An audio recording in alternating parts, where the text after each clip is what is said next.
GitHub is a platform and a most popular cloud-based service for software development and version control using Git. While the core of GitHub platform is distributed version control based on Git, they also provide expanded set of project management features, security and access control, wikis, task management and other features. GitHub Actions is a feature of GitHub that lets you automate software workflows, and I deliberately mentioned the expanded set of GitHub features because automation possibilities goes beyond CI/CD automations what you usually expect. So, whenever you think of automation in GitHub, GitHub Actions is the place to go. In this video, we'll explain the architecture and features of GitHub Actions, go through examples of how to use it, including publishing Java packages to GitHub Package Maven repository, and publishing Docker images from CI/CD pipeline to Docker Hub and GitHub Package Docker registry. How does GitHub Actions work? Anytime you have an event on underlying Git repository or GitHub project, which is your context, you can trigger workflow, which lets you define a set of steps that will execute and do something useful for you. In other words, when something happens in your project, you'll take current state of your repository and accompanying information and define what needs to get done in a chain of actions. You'll also need to define where will these actions get executed, on what machine. Let's break that down further. The when and the what part is defined in a workflow YAML files that you'll place in a .github/workflows folder of your repository, and as such, these workflow definitions become a part of your project. Notice you can have multiple workflows, which will let you separate different automation requirements you might have. The context of the workflow will be provided by the GitHub platform and includes a variety of information such as the current user and repository, event that triggered the workflow, etc. It goes without saying, but executing the same workflow on different contexts and repository files can result in different outcomes of the workflow. The where part is also defined in workflow files, and it will determine servers, the machines that execute jobs defined in workflow files. GitHub, in their cloud offering, provides predefined machines called runners in their data centers, which are virtual machines that you can use to execute your jobs. You can also register your own runners. So, workflows are defined in YAML files, which you'll write adhering to GitHub-provided DSL, domain-specific language, and you'll store in .github/workflows directory of your repository. GitHub will notice the presence of such files and will execute the workflow steps whenever connected event is triggered. Logs of the execution will be provided on special action steps of the GitHub interface. YAML workflow definitions have three main root components.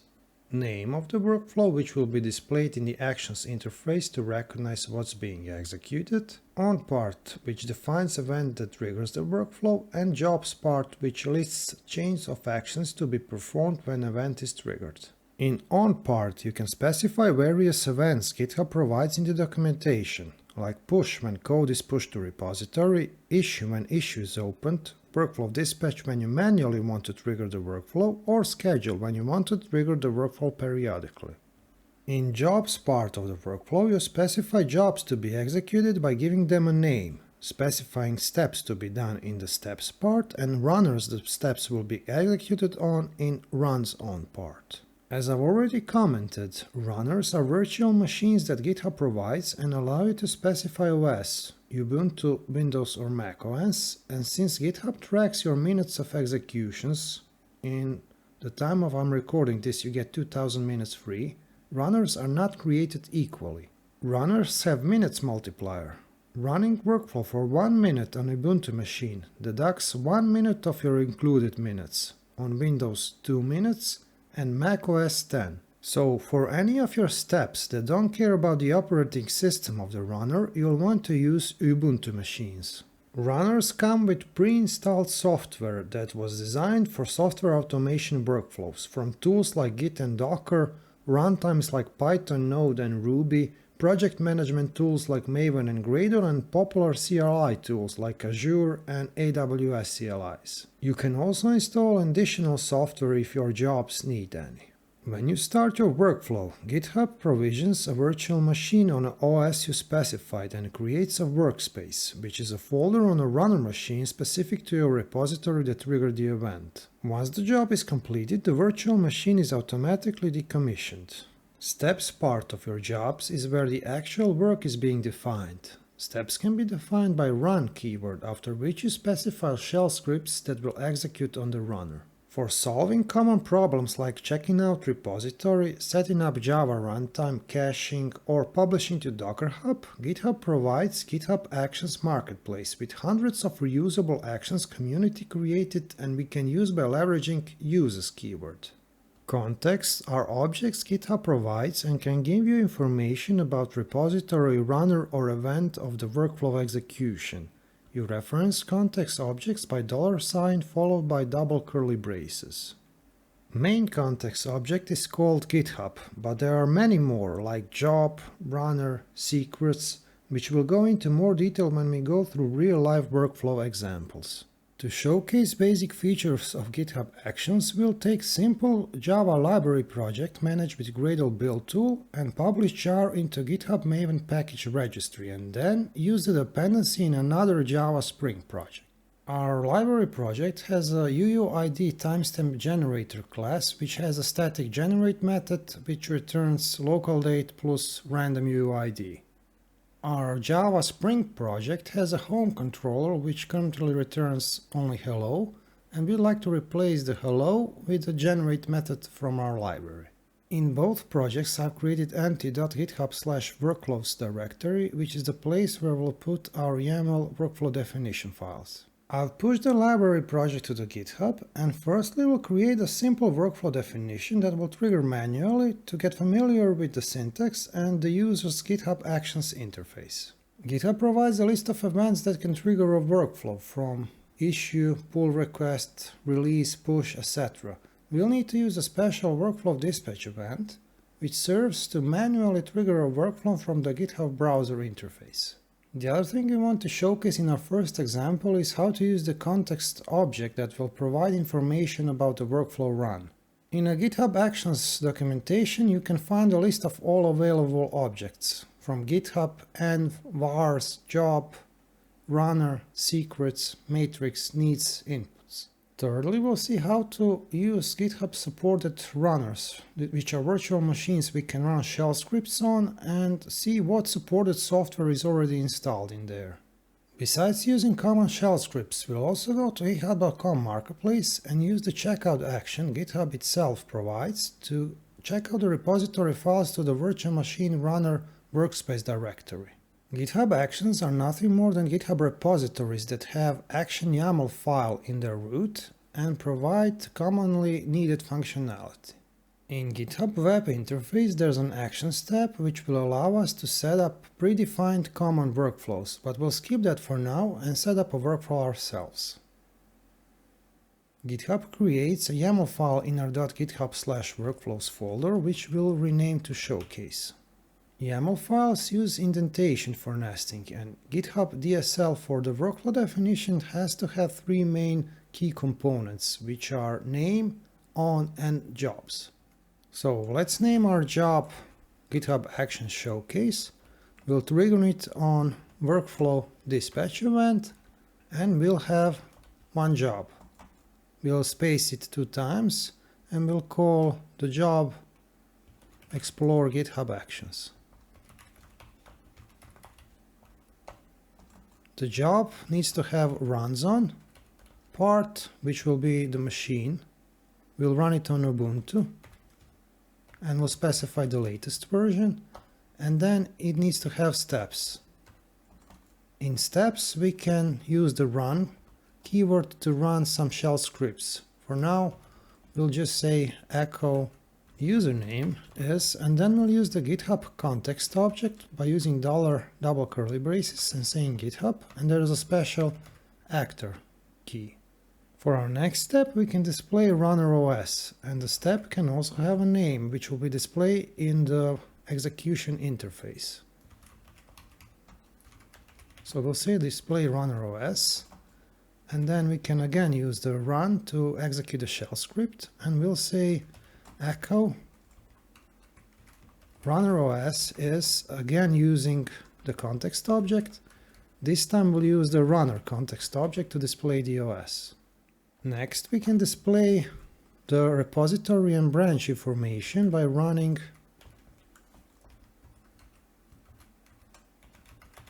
another shell script and using again GitHub context object and saying repository is, so this will be GitHub repository, and branch is GitHub ref. Let's also display the event that triggered the workflow, so we'll say echo event, and then we'll use the GitHub event name, key, triggered the workflow. And lastly, let's confirm that runner comes with pre-installed software. So we'll say name, runner comes with pre-installed software. And then we can run multiple version commands. And if you need to run multiple commands, you can pipe them and then run echo display software versions. And then we'll run, let's say, git -v to display the git version, docker -v to display the docker version, node -v, and let's say java -version. Let's commit our changes. And now we can go to the actions interface and run the workflow by going to the workflow definition and choosing run workflow. Your workflow execution will be queued and you'll need to wait till some of the shared runners is available for your workflow to be executed. And then in the actions interface you can drill down and see the details of the workflow execution. Let's see our steps. So first, username is Canesi. Let's display the runner OS. It was run on Linux machine because we've specified Ubuntu latest. Repository is Canesi UID timestamp generator and branch name is master.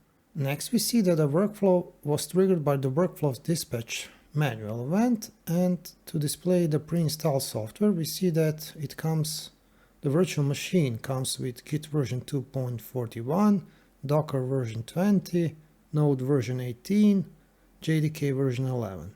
If we get back to our workflow definition file, we'll see that the on keyword which defines events is defined as an array, meaning that the workflow definition can be triggered by multiple different events. In that sense, workflow dispatch event is useful for testing workflows, so you can trigger the workflow manually without dummy commits for workflow to be triggered, for example, the push event. Workflow dispatch event is also useful when workflows create some expensive resources and you want a human approval before proceeding with execution.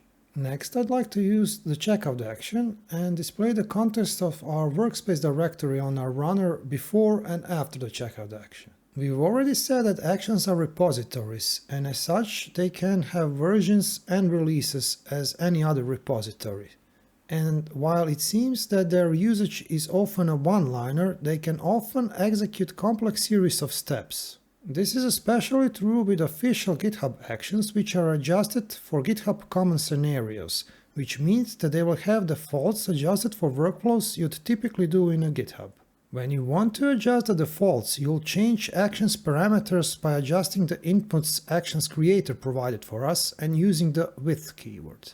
I repeat, some actions are one-liners, but by adjusting parameters can execute various scenarios, so you'll need to consult the documentations and examples to see how to properly use them. Since actions are third-party code, you'll need to worry about security. On GitHub.com Marketplace there is a checkmark for verified creators. This gives you some form of validation that the actions creator were verified by GitHub. That still doesn't mean you are completely safe, because actions created don't have to be malicious, but if these repositories were somehow breached and we all use them, we are all in jeopardy. Recent examples from the industry were Java logger frameworks which had vulnerabilities and everyone was using them. Let's update our showcase workflow definition to display the content of the workspace directory before and after the checkout action. So we'll edit the file, and on the end we'll use the ls GitHub workspace key to list all files in repository pre-checkout. Then we'll run the uses action to check out the repository. And after the checkout, we'll run the same ls command to display the content of the directory. And that will be after checkout. So let's commit and let's run the action.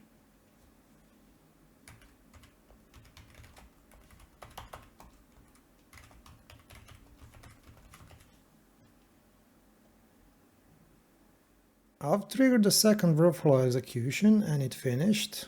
And if we drill down into it, we'll see we have new steps. If we list the directory, the workspace directory pre-checkout, and you can see that the workspace directory is home, runner, work, UID, timestamp generator, UID, timestamp generator.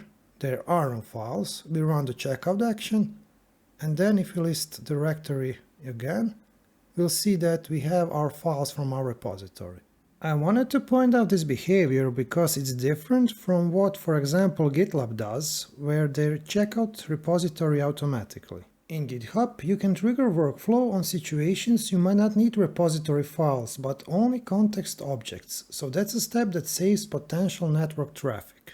Let's talk about passing data between GitHub and runner machines. In the previous example, we saw that by using checkout action, we can check out repository to workspace directory of the runner and that we automatically have context objects exposed. Additional data we can pass to the runner are inputs, vars, and secrets. When using workflow dispatch manual triggering event, you can optionally specify inputs that are passed to the workflow. Vars or variables provide a way to store and reuse non-sensitive configuration information like usernames, compiler flags, and server names, and you can define them to be available for multiple workflows on organization, repository, or repository environment level. Alternatively, they can be available for a single workflow with env key in the workflow file. There are also default environment variables that GitHub sets by default for every workflow, like GitHub Actor, GitHub Ref, GitHub Repository, GitHub Workspace, Runner OS, etc. Secrets allow you to store sensitive information such as access token on repository environment or organization level. GitHub automatically encrypts this information. We'll use them later to store Docker Hub access token. As far as for passing data from runners to GitHub, we can do that by using artifacts, cache, and outputs.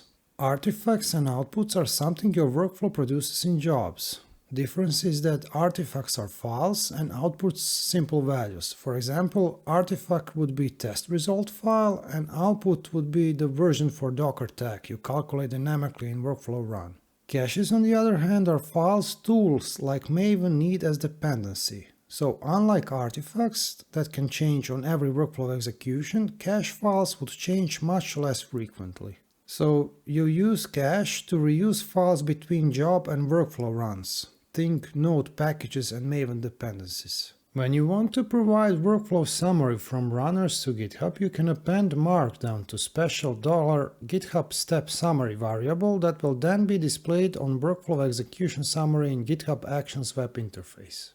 Let's go back to our workflow definition and see how we can use inputs and predefined variables and provide Markdown summary of our workflow execution. Let's edit our workflow definition, and we want to provide an input for our workflow dispatch, so we can't use array syntax anymore. We'll have to place the event on the new line and then use special input syntax. Let's say we want to provide an input to create a new environment, so we'll need the name of the environment. So we'll call our input environment name. And we can provide some options such as description, and say that our input is required. Let's create a new job. So we'll go underneath and we'll call the job display info. As for steps, let's first display the value of our input. So we'll run and just echo the value, and we can get a whole of the value by using the GitHub object, event, key, inputs, and then fetching the input name we gave it in our workflow definition. Next, we'll create a job that will provide an output summary of our workflow execution.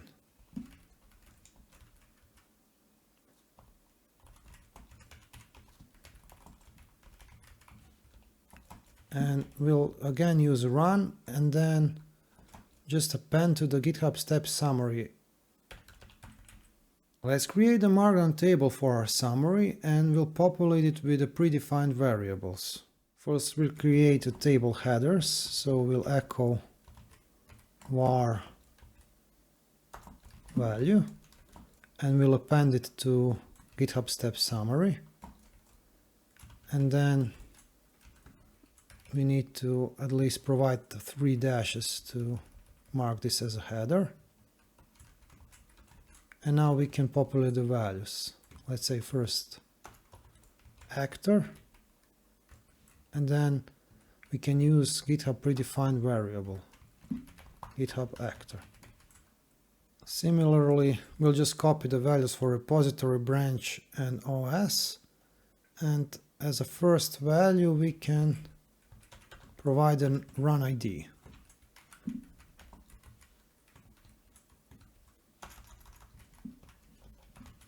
We'll use GitHub run ID predefined variable.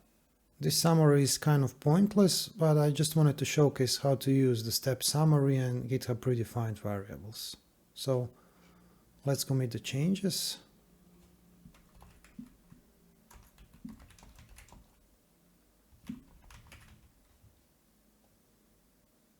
On our actions interface, when we run the workflow, now we are asked for the environment name. Let's say we'll say staging and run the workflow. Once our workflow execution has finished, we can drill down into it and see the markdown table we provided as a summary. And if we go to our display info, we'll see we have the value of our input staging. If you go to the summary, we'll also notice that our 2 jobs run in parallel. What if instead of running jobs in parallel, you want sequential run, where you'd have dependency between jobs? For example, you only want to deploy if build job succeeded. For that, you'd use needs keyword on dependent job and specify job name you depend on. If you want to pass some values between jobs, first job would need to define outputs and use env keyword. Environments exports are appended to special GitHub output variable to be available to subsequent jobs. I've already changed the workflow definition file to demonstrate needs and outputs. So on our first job, explore the GitHub actions, we can see that the second job has needs keyword and depends on the first job. If we go back to the first job, it defines outputs, the Docker version, and it defines that the output will be filled with steps, soft version outputs install Docker version. So let's break down what this means. The soft versions is the ID of the job that will produce the output, and the output is produced by appending to the GitHub output special environment variable. The value you append has to be in a format variable name equals variable value. And then this variable name has to be the same as this one. So the job ID outputs variable name. The final job output variable name doesn't have to be the same as this one. And the output name Docker version is used in subsequent job that needs this job. And it's used by using the context object needs. So needs, job name, outputs the Docker version. This Docker version is the same as the output name. Next, we assign the output variable in a job we want to use it by using the end keyword and giving it an arbitrary name. And then we use this arbitrary name in, let's say, an echo to display the value we received. I'll create the new workflow execution and give it environment name of UIT. When the execution finishes, we can drill down and see that jobs run sequentially. And if we go to the subsequent job, we'll see where we display job output. Given Docker version was Docker version something 20. The value was passed as a parameter from the first job. Let's next build a realistic workflow for our Java Gradle library project. Our goal is for our main branch and any other branch to build a project, which will also test it. But if we create a release from GitHub web interface on our main branch, we'd also like to publish our library to GitHub Maven package registry. As a quick side note, if you didn't know, GitHub offers package registry feature where you can publish your Node, Docker or Java packages. There's detailed information on how you do that in their documentation, and we'll go there in more detail in a moment. As far as our workflows are concerned, we'll need to have two workflows where first part is identical, and instead of repeating job definition, we'll create a template workflow that we'll use in our other workflows. Template workflows are created with workflow call event, meaning they will only be called from other workflow jobs with special uses keyword, and we'll need to provide path to workflow template from the root of the repository. Before we continue, I'd also like to address how GitHub handles authentication in workflow jobs versus anything outside of GitHub. For outside authentication, instead of using your password, you'll generate personal access token with appropriate privileges. You can do that by going to your profile, then settings, then developer settings, and then personal access token, token classic. When you generate a new token, you'll be presented with privileges you'll need to check and the name you'll need to give to your personal access token. When you run your workflow jobs, GitHub automatically generates short-lived token for you called GitHub token that you can reference by using secrets GitHub token, and it has some predefined privileges. You can find a list of predefined privileges the GitHub token has on a GitHub documentation site. And notice that the token doesn't have write privilege for the package registry.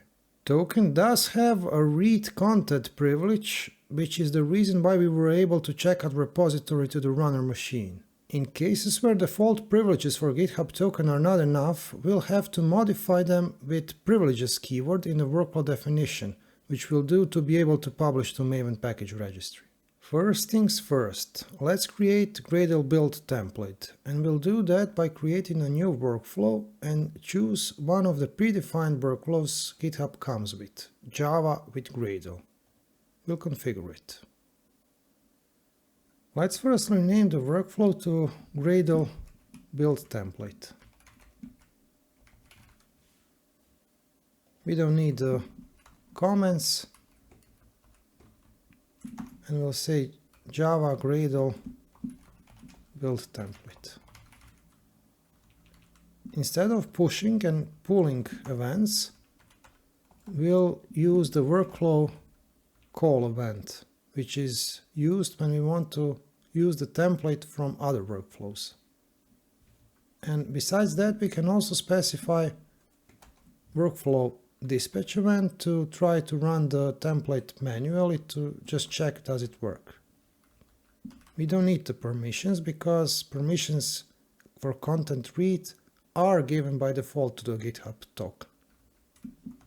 Template already comes with checkout, Java setup and Gradle build, which is basically everything we need. One thing that might be interesting for Java library developers is to run builds against different Java versions, and we'll use GitHub metrics feature for that. You do that by using the strategy keyword, and then matrix, and then providing the variable name you want to change. We'll call it JDK version. And we will have three versions for it, JDK 8, JDK 11 and JDK 17, which are basically long-term support versions. We use the JDK versions by using the matrix context. So instead of saying setup JDK 11, we'll say setup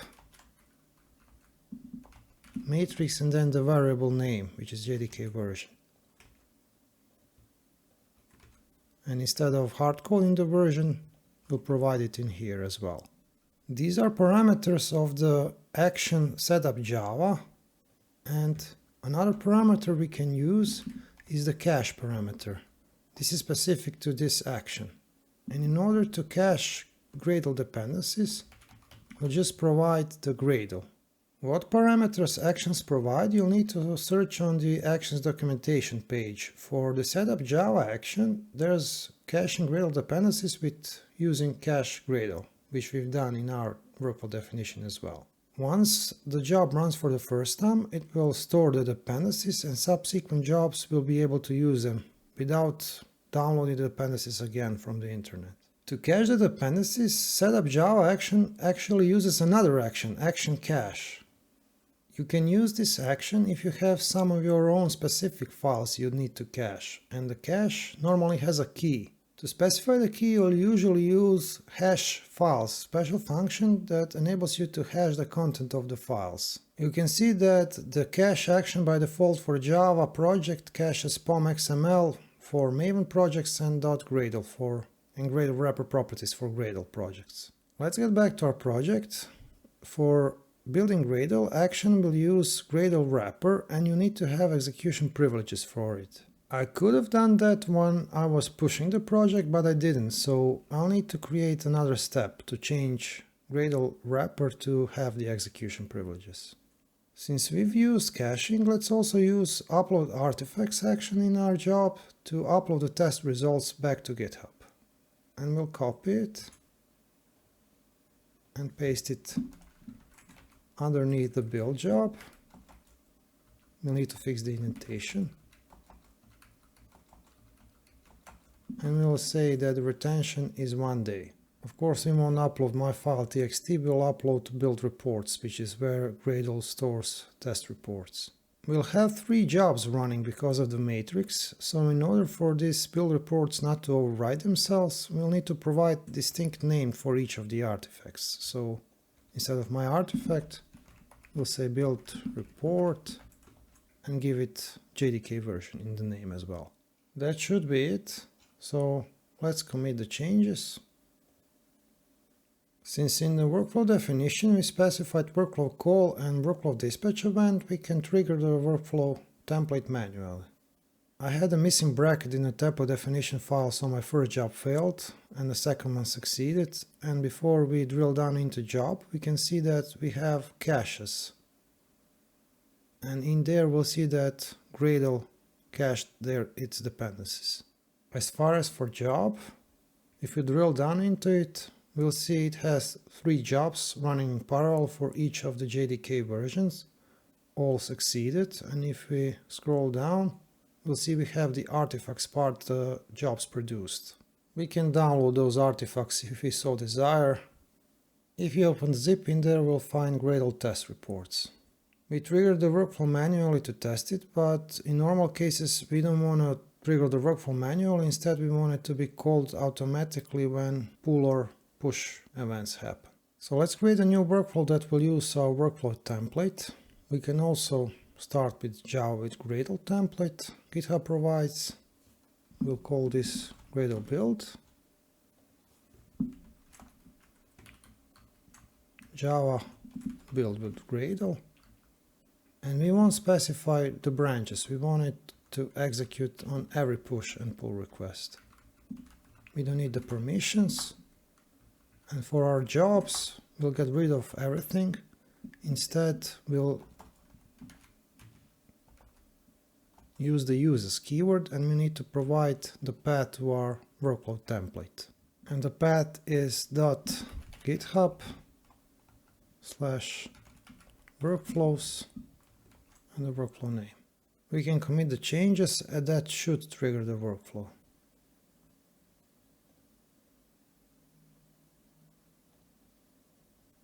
And it did.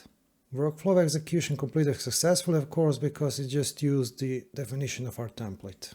The next step we want to do is publish our Java package with Gradle to the GitHub package repository. In order to publish Java package, we need to consult the documentation GitHub provides and change build Gradle file. We'll need to use Maven publish plugin and provide coordinates and credentials for our GitHub repository. We saw in our showcase workflow example that GitHub actor is environment variable GitHub automatically provides for us, and GitHub token is a short-lived token that's being created by GitHub every time we execute the workflow.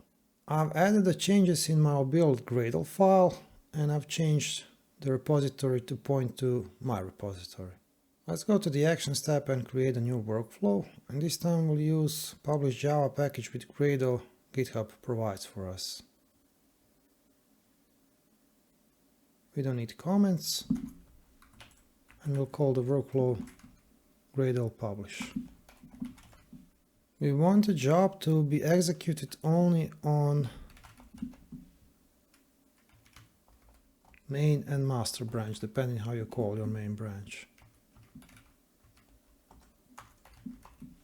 For our build job, we won't use specified steps, but we'll just use our template, and for these steps we'll create a new publish job. In order for publish job to run after the build job, we'll use needs keyword. We discussed previously that for GitHub token, permissions for packages are only read, and this permissions part correctly changes the packages to write permission. And we need the content read permission in order to be able to check out our repository.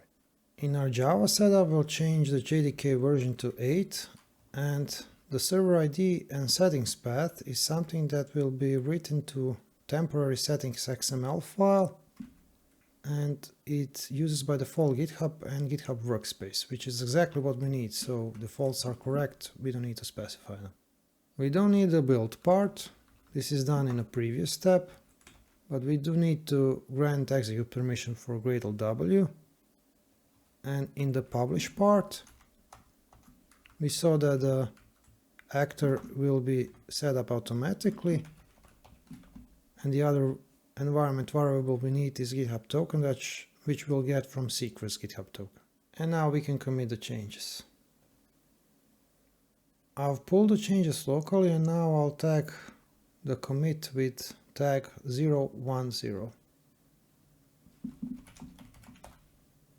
And you can see the latest version is the one that's present in the origin, and it's tagged with 010 tag. I've pushed the tag to our GitHub repository, and now we can create a new release based on that tag.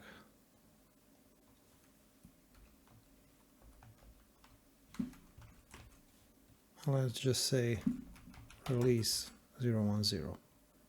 Let's publish a release, and that should trigger a publishing workflow. And it does. Our workflow completed successfully. If we drill down into it, we'll see that the publish part is done after the build part, and if we go to the root of our repository, we'll see a new package is being published that we can use in other projects. On the packages part, we get the POM XML instruction for our project coordinates that we can use in our other projects. Let's use published Maven package in our other project. And here comes the surprising part. Even though published jar can be downloaded by anyone, if you want to use Maven dependency in your project, you'll need to be authenticated with GitHub Maven registry with personal access token that has at least read packages privilege. If we follow the link learn more about Maven, we'll see that besides this dependency that we need to copy in our POM XML, we also need to provide settings XML for our user. Well, we need to authenticate with GitHub server. I've copied the dependency and the coordinates of the repository in the POM XML in the project where we want to use the dependency, but we'll see that's not enough. If we reload the project, we'll see that the dependency cannot be found.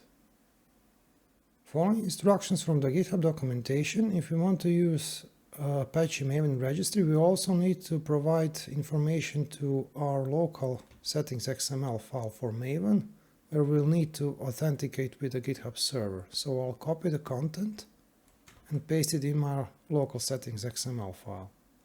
We've already provided coordinates for the repository in our POM XML, so we don't need the profiles part, we only need the servers part. And we'll replace the username with our username. And for the password, we'll need to generate personal access token. So we'll go back to GitHub and go to our account settings, our developer settings, personal access token, and then generate new classic personal access token.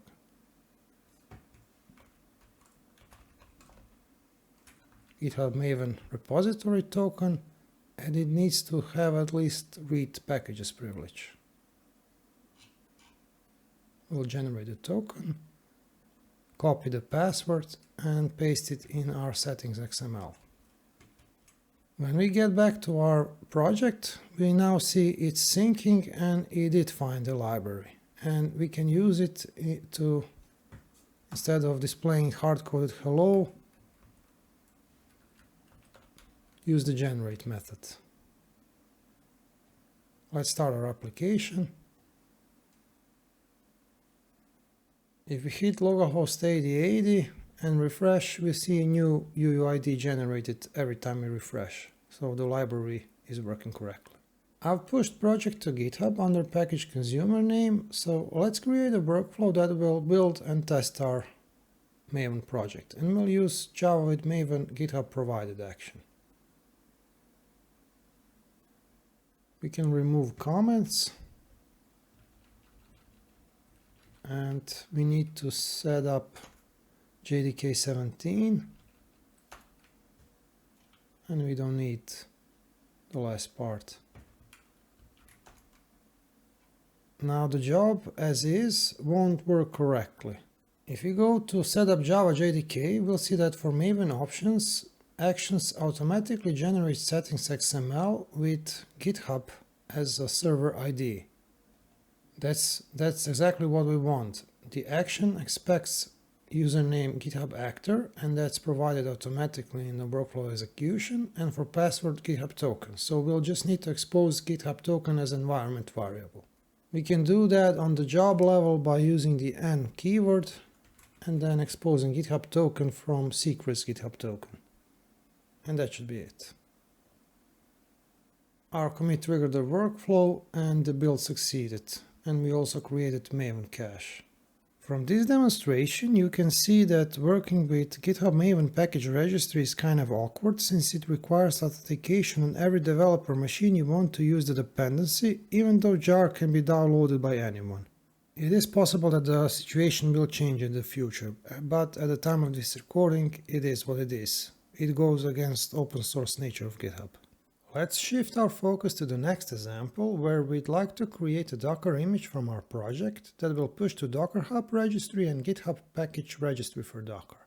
We have a Spring project that uses Postgres for relational database and has integration tests that need to spin up additional Docker containers. It uses test containers library.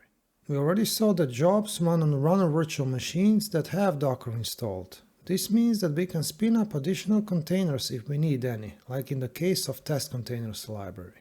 This will work in workflow execution out of the box without any additional setup. In fact, we can instruct GitHub to run our job in Docker container on virtual machine instead of the virtual machine itself by using the container keyword and then specifying Docker image and additional configuration options like ports and volumes. What runner can also do is to spin up additional auxiliary Docker containers for us that our main job needs. They are specified using services keyword and are created before our job starts, so they would be ready and available for our scripts.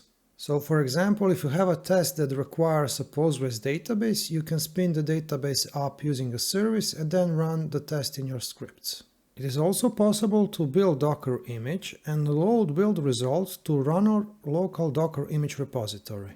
We can also have Postgres service needed for our app to work started and then create container from our app image and connect it to the database service to see whether our container would start properly by hitting its health endpoint. Only if that's the case, we would push our app Docker image to Docker registries. For the process of building and pushing images, we'll use actions provided by Docker team. And normally you'd build an image, tag it, log into Docker Hub or other registries, and then push the image. And Docker team provided such actions as well. These actions are well documented, and there is a host of examples for everything you'd need to do with Docker on their documentation site. To build an image, you need a Docker file somewhere in your project, which we have on the root of our project. First things first, if you want to push an image to the Docker Hub, we'll need Docker Hub credentials, and I'll use my own user to push an image. We can define a variable for our username, and we can do that in settings of our projects, secrets and variables, actions. We'll define a new variable, call it Docker Hub username. And we'll paste in the value. We'll authenticate to Docker Hub using tokens, so we'll define new secret for our token value. And in order to generate it, we'll go to our repository and generate new access token. We'll call it GitHub access token. Click generate. We'll get a value that we'll copy and paste to our Docker Hub token secret. I've already created and pushed the workflows, so let's go through them. The idea is to push Docker image when we create a release on our main branch and tag it with a tag that starts with letter V for version. When that happens, we'll try to test and package our app and then build Docker image if testing step was successful. We have two workflow templates, one for Maven package and another one for Docker image creation, because it's a good opportunity to showcase some additional features. When we release, we run our Docker image workflow and we'll call our two template workflows. Pushing to GitHub Docker registry will require changing of GitHub token permissions, same as in our pushing to Maven registry example. Calling a workflow from another workflow won't automatically allow access to secrets, so we need to explicitly set that by using secrets inherit. Our Maven package job runs on pushes to branches. This will prevent it from running twice when we tag our repository on releasing. Our Docker image creation workflow uses actions from Docker team. Our metadata action will define to which Docker registries we will push the image, and we will push to 2. Docker Hub image does not require base URL because it's the default, so we can use our repository name only. For publishing to GitHub Docker registry, we specify ghcr.io, GitHub Container Registry, for the URL. As for tags, we use tags from our release, which is what this part, type equals SAM version and pattern equals version does. Version means that letter V will be stripped from tag and only number like 1.0.0 will remain. If we are on the default main branch, we'd also tag the image with the latest tag. So, tag latest enabled only if the branch is a default branch. On any other branch we won't get the latest tag, but only tag with a version. We use login actions to log into registries, and for logging to Docker Hub we use vars and secrets we defined previously, Docker Hub username and Docker Hub token. We use short-lived GitHub token that is automatically created during workflow execution to log into GitHub Container Registry. As the last step, we push our image. Before we push our image though, we have two additional steps. We load build result to run our Docker images with test tag, which is what this part does. And in next step, we try to run our app container and hit our health endpoint to see does our app start properly. Only if the app created from our local image starts properly do we continue with logging in and pushing the image. In order to run our app, we need Postgres database that our app needs to connect to, and we define that as a service. In our DB service, we provide an image Postgres 13 and expose port so our app can connect to it. When we manually run our Docker container, we need to add it to the network of the job, which is available as a context variable job container network. This will enable our Docker container app and our database service to communicate. As for our Docker Hub, I've deleted all repositories I've had, so we have a clean slate. So let's create a release to start our main workflow. We'll create a new tag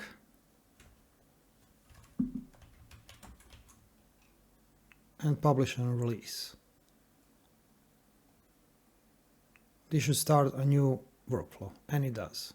Our workflow execution finished successfully, and if we go to the root of our repository, we have a new package available with the tags latest and 1.0.0. Nice. If you go to our Docker Hub and refresh, we see our new repository, and again with the tag latest and 1.0.0. Link to repositories I've used in example will be available in description.